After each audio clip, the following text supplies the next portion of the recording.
As many of you know, there are 17 national laboratories in the United States of America who have been doing cutting-edge research in a whole lot of areas over the last 60 years.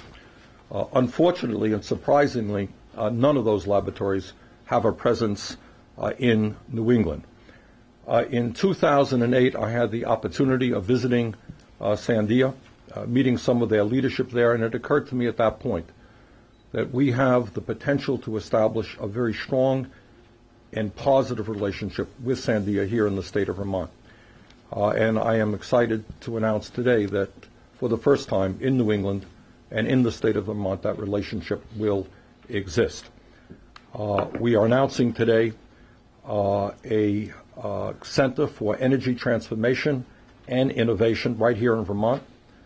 And what we are looking at is a commitment of up to $15 million in the next 3 years, which I hope and expect will be the beginning of a long-term presence between Sandia, the University of Vermont, utilities in the state of Vermont, and businesses in the state of Vermont. Let me very briefly, because I want Rick and the governor and Mary and John to get into it in more length, what we hope to accomplish. In my view, from an environmental, global warming, and economic perspective, it is enormously important that we transform our energy system away from fossil fuel to energy efficiency and sustainable energy. And working with Sandia and their wide areas of knowledge and some of the best scientists in this country, we hope to take a state which is already a leader in the country in some of these areas even further. In terms of smart grid, many of you know that the state of Vermont has received a very substantial $69 million grant from the federal government, matched with $69 million from our utilities. We will be the first state in the United States of America to have almost universal smart meter coverage. We hope that in the next 3 years, some 85–90% of the buildings in Vermont will have smart meters.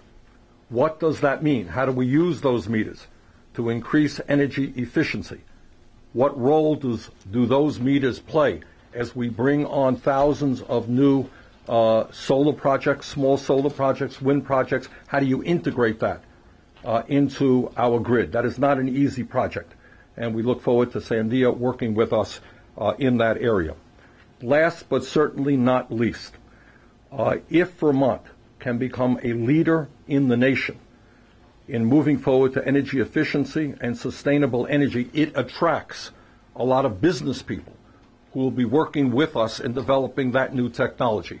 New companies come. The history of where national laboratories are located is a history of economic development, because one of the mandates of Sandia and the other national labs is not just to sit in the ivory tower doing research and development, as important as that is.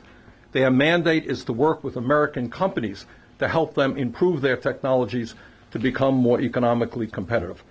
So long term, we hope to see that this relationship improves the economic climate in Vermont and becomes a major creator in terms of new companies and new jobs. One of the folks who has been enormously supportive and have played a great role in this whole process is Governor Peter Shumlin. And Governor, I want to thank you very much for your support in this project.